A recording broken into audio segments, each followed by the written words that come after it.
sits on the bench remotely. We now deliver a short oral summary of our open judgment in this matter.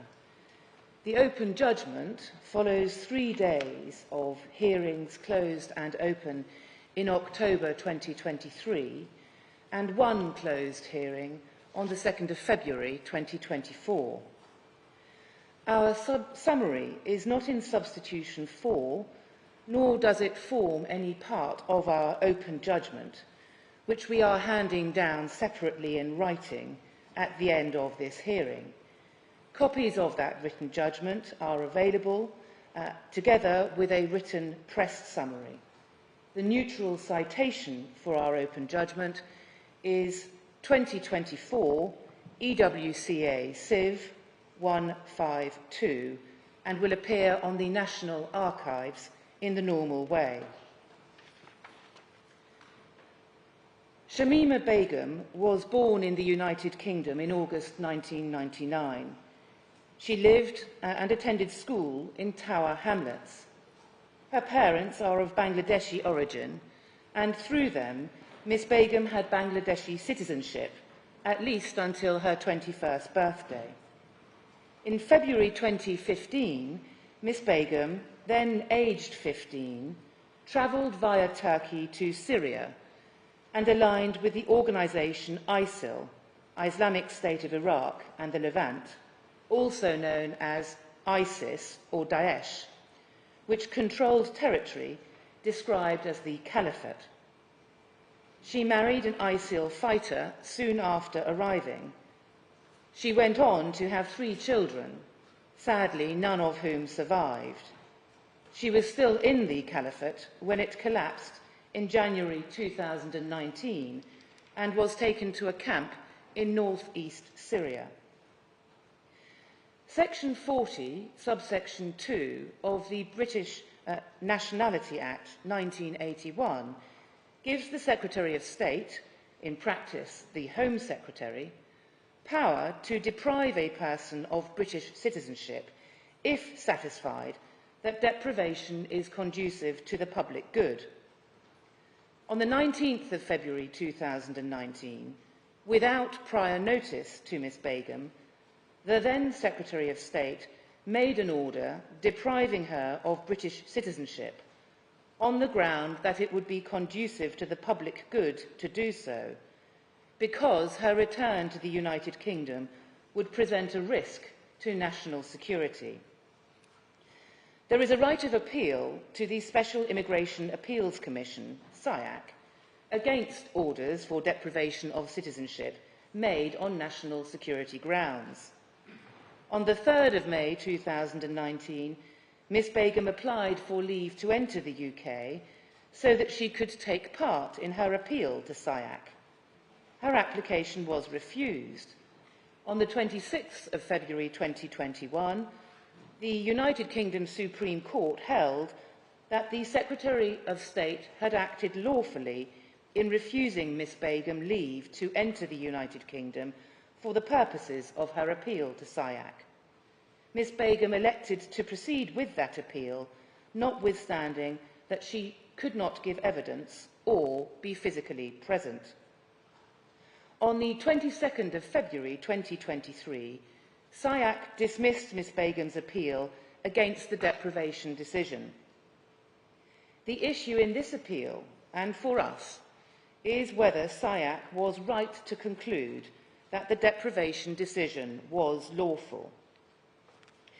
Miss Begum put forward 5 grounds of appeal. Ground 1, ECHR Article 4.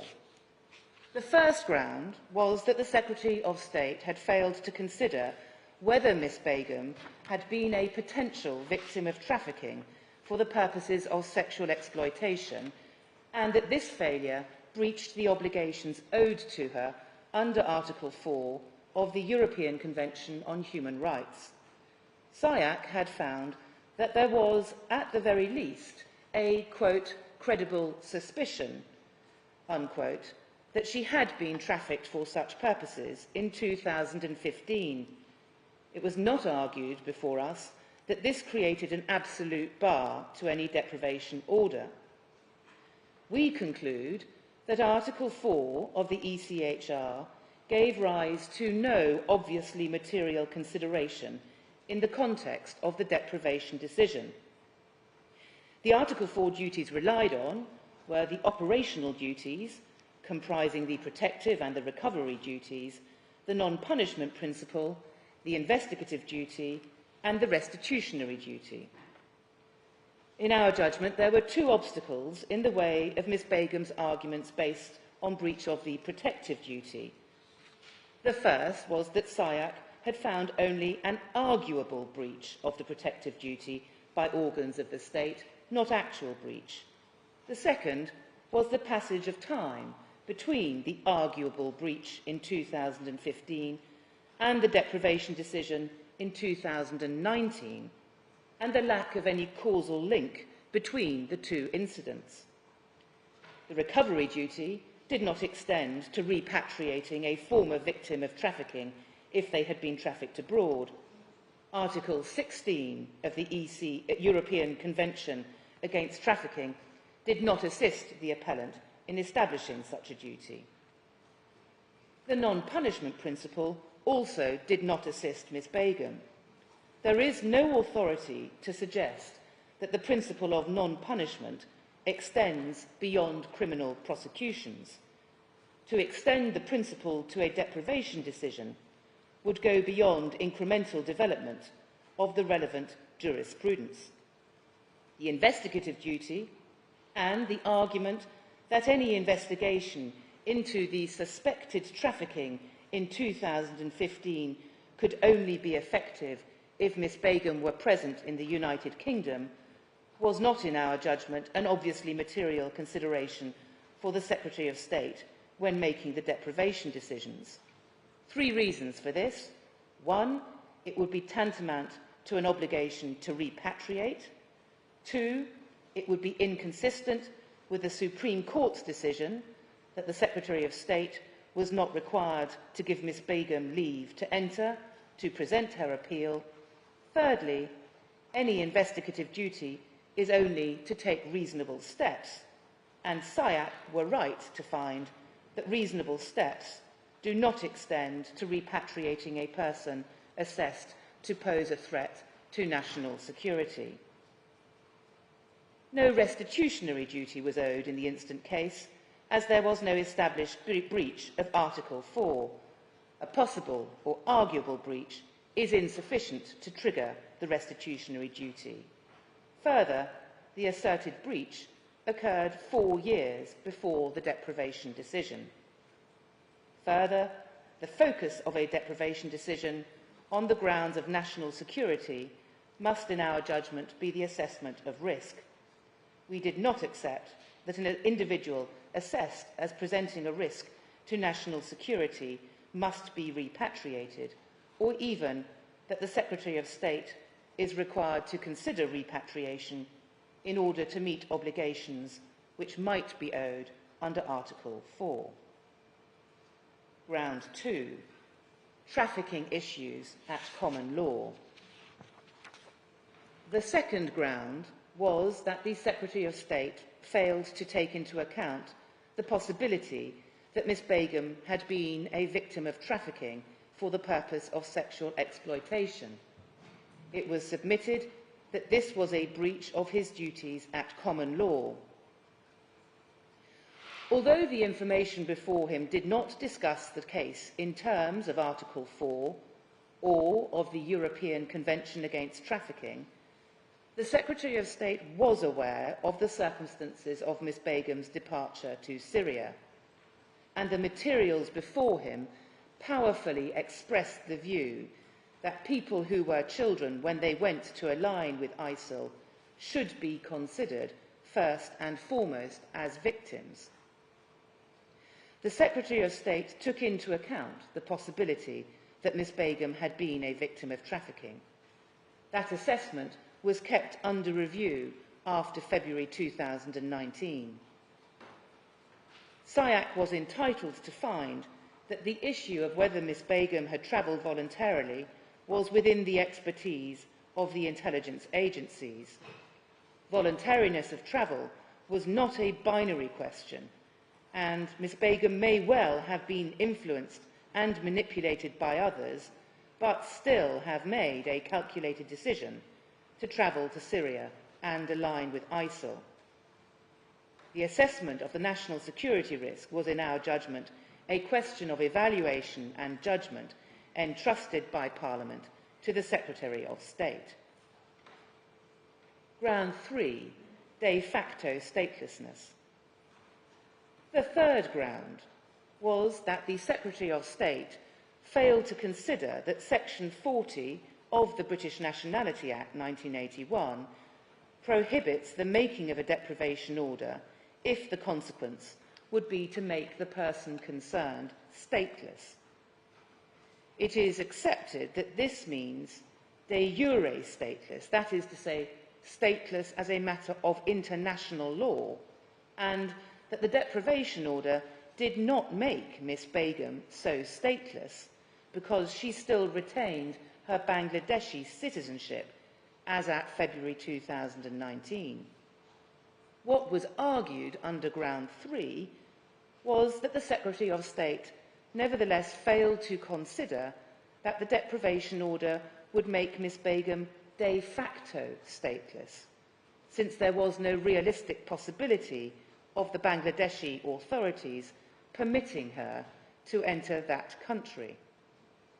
SIAC held, and we agree, that it was sufficient that the ministerial submission and accompanying documents put before the Secretary of State when he made the deprivation decision indicated that there was no realistic possibility of Miss Begum being permitted to enter Bangladesh. It was not necessary that he should also have been asked to consider separately the concept of de facto statelessness. Ground 4, procedural fairness. SIAC had held, departing from its previous case law dating back to Al Jeddah against the Secretary of State for the Home Department, that Miss Begum should have been notified of the Secretary of State's intention to make a deprivation order against her, and should have been given the opportunity to make representations. We hold that at least a main purpose, if not the main purpose, of Section 40, subsection 2 of the British Nationality Act 1981 is to protect the public from a threat to national security, which could be frustrated by a requirement to invite representations prior to a deprivation decision. Notifying a person abroad of an intention to remove their citizenship could enable that person to make a preemptive return to the United Kingdom and frustrate the purpose of the deprivation decision. Those deprived of their citizenship are afforded an appellate-level merits review of the deprivation decision through SIAC. This distinctive right to appeal and the risk of preemptive action are, in our judgment, compelling reasons to construe Section 40, subsection 5 of the British Nationality Act 1981 as excluding any right to prior consultation before a deprivation decision is made on national security grounds, as was held in Al Jeddah. In our judgment, SIAC fell into error in concluding that Miss Begum was entitled to the opportunity to make representations before the Secretary of State took the deprivation decision. In any event, however, SIAC was correct to rule that it was immaterial that Miss Begum was not afforded the opportunity to make submissions prior to the deprivation decision. It was inevitable that the Secretary of State would have made the same decision, regardless of possible representations made by Miss Begum. Ground 5, the public sector equality duty. The deprivation decision was exempt from considerations of the public sector equality duty under Section 149 of the Equality Act 2010, pursuant to the exemption created by Section 192 of the same Act, as it concerned the safeguarding of national security. In this case, the public sector equality duty concerns were whether the exercise of deprivation powers disproportionately applied to British Muslims and/or impacted detrimentally upon the relations between members of Muslim communities and others. In our judgment, the national security exemption applies to any exercise of function or powers. As such, the national security, the deprivation decision, was exempt from the duties that arose under Section 149. The exemption did not require the court to undertake a separate proportionality assessment. In any event, SIAC had been correct to find that the deprivation power was exercised in a proportionate manner. In conclusion, for these reasons, we unanimously dismiss the appeal. It could be argued that the decision in Ms. Begum's case was harsh. It could also be argued that Ms. Begum is the author of her own misfortune. But it is not for this court to agree or disagree with either point of view. Our only task is to assess whether the deprivation decision was unlawful. We have concluded it was not, and the appeal is dismissed. Mr. James Matthew, you will want time to consider the written decision in full. Yes. Our proposal, subject to anything that you'd like to say, is that we will adjourn all consequential matters for a period of 7 days. We would direct that the parties should agree a draft order within that period, and failing such agreement, to submit short written submissions to the court by 4 p.m. next Friday. That's Friday the 1st of March 2024. It's difficult for you to comment because you haven't seen the judgment, but does that sound like a realistic time frame for you? And if you need more time, then please communicate with the court in the normal way. Yes. Subject to that, we conclude with a repeat of our thanks to all counsel and solicitors involved in this matter. Copies of the written judgment are available to be distributed together with a written press summary. That concludes this hearing. Thank you.